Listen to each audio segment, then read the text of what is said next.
Nadia, once and for all, sino yung kasama mo under the sheet sa Surreal MV mo? Is it someone na in reference lang as an inspiration sa song mo?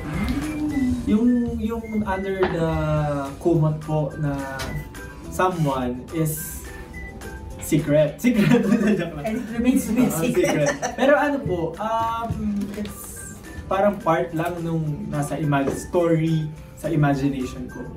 So, parang bumabuo po kasi ako ng story out of the songs that I'm going to release. So, yes. Sooner or later malaman. Pwede